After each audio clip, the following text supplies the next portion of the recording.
सिद्धांत संहिता होरा रूपस्कंद त्रयात्मकम वेदस्य निर्मलम चक्षुर ज्योति ही शास्त्रम कलमशम। प्रिय दर्शकों नमस्कार, बहुत बहुत स्वागत है आपका।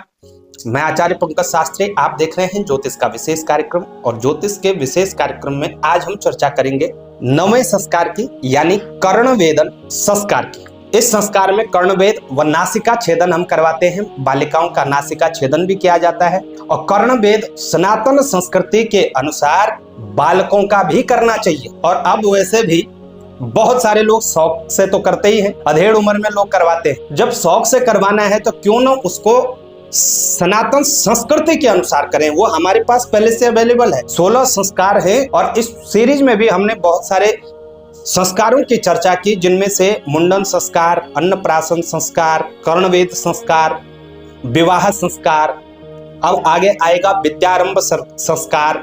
लगभग सभी संस्कारों से आपको अवगत कराएंगे। जितना हमने ग्रहण किया है, जितना हमारी संस्कृति हमें बताती है, उतना आपको जरूर देने का प्रयास करेंगे। बहरहाल आज हम कर्णवेद संस्कार की बात कर रहे हैं। प्रिय दर्शकों, कर्णवेद संस्कार मुंडन संस्कार के उपरांत होता है। 9वां संस्कार है बालक बालिकाओं का विषम वर्ष में ही होता है। विषम वर्ष 1, 3, 5, 7 इत्यादि होते हैं। कई क्षेत्रों में ऐसी भी प्रथा है, ऐसी भी परंपरा है कि जन्म के समय से ही वो 12वें 16वें दिन बालक बालिका का कर्णवेद करवा देते हैं। लेकिन वैसे विषम वर्ष में ही करवाना चाहिए शास्त्रीय पद्धति अनुसार। प्रिय दर्शकों, कर्णवेद हमारे महर्षि जो आयुर्वेद के आचार्य थे, महर्षि चरक, पतंजलि इत्यादि महान ऋषि हुए हैं, उनकी पुस्तकों में भी इसका वर्णन है। स्वास्थ्य में लाभ देता है, हमारी स्मरण शक्ति यानी हमारी याददाश्त को तेज करता है, बढ़ाने का काम करता है और मानसिक रूप से हमें संतुलित करता है। और यही बात साइंटिफिक प्रूफ भी है। यदि आप अपने कान में कर्णवेद करते हैं और कान में यदि आप कोई स्वर्ण इत्यादि की बालियां धारण करते हैं, तो जो हमारे कान के इर्द गिर्द एक्यूप्रेशर बिंदु होते हैं वो हमारे मन मस्तिष्क से जुड़े होते हैं और मानसिक रूप से हमें संतुलित करता है। बालिकाओं का नासिका छेदन भी होता है, वो भी विषम वर्ष में ही होता है और मुहूर्त के दृष्टिकोण से यही सारी चीजें उस पर लागू होती हैं। वैसे तो बालकों का सिर्फ बायां कान, लेफ्ट वाला कान ही छिदवाना चाहिए, ऐसी परंपरा हमारी है। लेफ्ट वाला कान बालकों के लिए और बालिकाओं का दोनों ही कान छिदवाया जाता है। बालिकाओं को पहले राइट कान छिदवाना चाहिए, बालकों को पहले लेफ्ट कान छिदवाना चाहिए। और नासिका भेदन सिर्फ लड़कियों का ही होता है। आजकल हालांकि कई पुरुषों के भी नाक में हमने बालियां देखे हैं, वो आपके शौक हैं, आपका जीने का तरीका वो आप जाने। लेकिन शास्त्र के अनुसार पुरुषों को सिर्फ एक ही कान छिदवाना चाहिए, बायां कान, लेफ्ट वाला। अब बात करें कि प्रिय दर्शकों, कौन से महीने में कर्णवेद संस्कार उचित है, कौन से महीने में करना चाहिए, कौन से महीने में ज्यादा शुभता प्राप्त होती है। तो आपको बता दें, वैसे तो सभी मुहूर्त जो हैं वो उत्तरायण काल में ही किए जाते हैं। विशेष रूप से जो सात्विक और शुभ कार्य है उत्तरायण काल में विशेष शुभ माने गए। दक्षिणायन काल में भी होते हैं, लेकिन उत्तरायण काल में विशेष विशिष्ट होते हैं। उनमें से बहुत सारे शुभ काम चैत्र मास में नहीं किए जाते हैं, जबकि कर्णवेद संस्कार और नासिका वेदन चैत्र मास, फाल्गुन मास, पौष मास, ये 3 माह विशेष रूप से शुभ बताए गए हैं कर्णवेद संस्कार के लिए।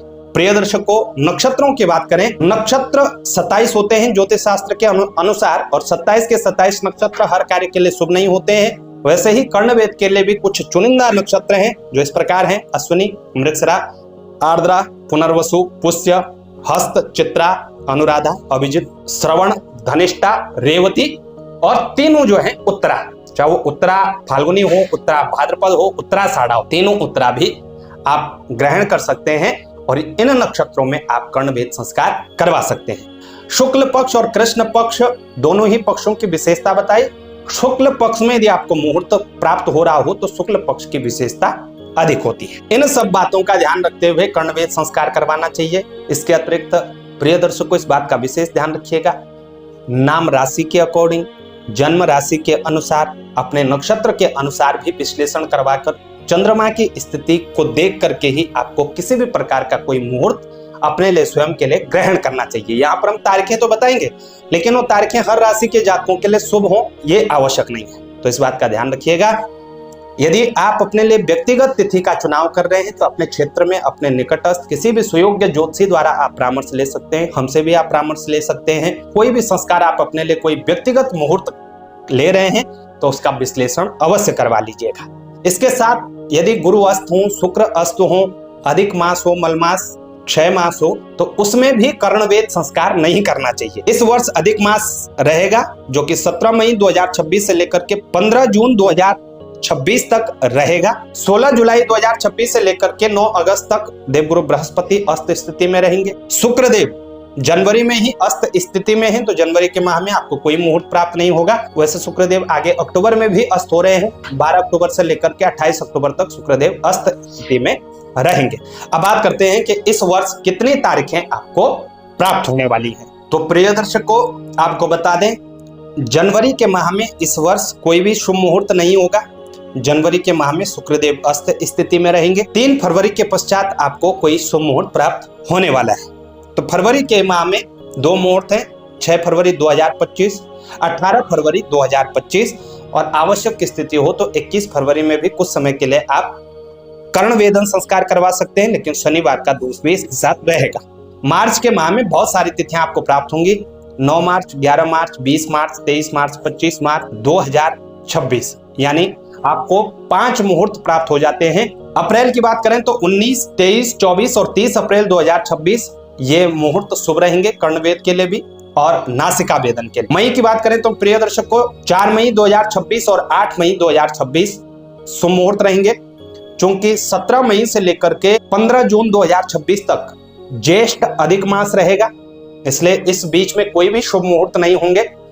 और जून में आपको जो मुहूर्त देखने को मिलेंगे 22 जून 2026 का ही देखने को मिलेगा। उसके अलावा जून में कोई भी मुहूर्त आपको देखने को नहीं मिलेगा। जुलाई की बात करें तो 9 जुलाई और 10 जुलाई 2026 2 मुहूर्त आपको यहाँ भी प्राप्त हो जाएंगे कर्णवेद संस्कार के लिए। तो 9 और 10 तारीख में आप कर्णवेद संस्कार करवा सकते हैं। प्रिय दर्शकों, इसके बाद देवगुरु बृहस्पति अस्त होंगे 9 अगस्त तक। फिर देवशयन, चतुर्मास्य इत्यादि का विचार किया जाएगा। अगस्त सितंबर में कोई मुहूर्त नहीं होगा। अक्टूबर में मात्र 15 अक्टूबर और 20 अक्टूबर 2026 में आप कर्णवेद और नासिका वेदन संस्कार करवा सकते हैं। ये मुहूर्त भी आवश्यक स्थिति के लिए है। 20 तारीख का जो मुहूर्त है वो अपने आप में स्वयं सिद्ध मुहूर्त रहेगा। तो इस दिन वार दोष, नक्षत्र दोष, योग दोष, करण दोष, किसी प्रकार का कोई दोष नहीं है, क्योंकि दशहरा विजयदशमी वाला दिन रहेगा। 15 अक्टूबर का भी अच्छा मुहूर्त है। वैसे शुक्रदेव अस्त स्थिति में रहेंगे, लेकिन शारदीय नवरात्रों के मुहूर्त है। फिर नवंबर में हमें कोई मुहूर्त प्राप्त नहीं होगा, लेकिन दिसंबर में हमें 4 मुहूर्त प्राप्त हो जाते हैं। 18 दिसंबर, 19 दिसंबर, 23 दिसंबर और 25 दिसंबर 2026। ये 4 मुहूर्त हमें दिसंबर के माह में भी प्राप्त हो जाएंगे। इन मुहूर्तों के अलावा चूंकि ये वैदिक पद्धति के अनुसार तैयार किए गए हैं, कुछ क्षेत्रीय परंपराएं भी हमारी होते हैं, कुछ क्षेत्रीय त्योहार भी होते हैं। आमतौर पर जिन त्योहारों पर हम किसी भी शुभ कार्य को अत्यंत शुभ मानते हैं, यदि आपके क्षेत्र में कोई भी ऐसी परंपरा है तो आप निसंकोच उस परंपरा का निर्वहन भी कर सकते हैं और उसके अकॉर्डिंग भी कर्णवेदन और नासिका वेदन का संस्कार करवा सकते हैं। तो कैसे आपको ये जानकारी लगी हमें उसे बताएं। जानकारी अच्छी लगे शेयर जरूर करिएगा। चैनल पर नए हैं, चैनल को सब्सक्राइब करना ना भूलेगा। और सभी प्रकार की जानकारियों के लिए पूजन बुकिंग हेतु आप हमसे संपर्क कर सकते हैं।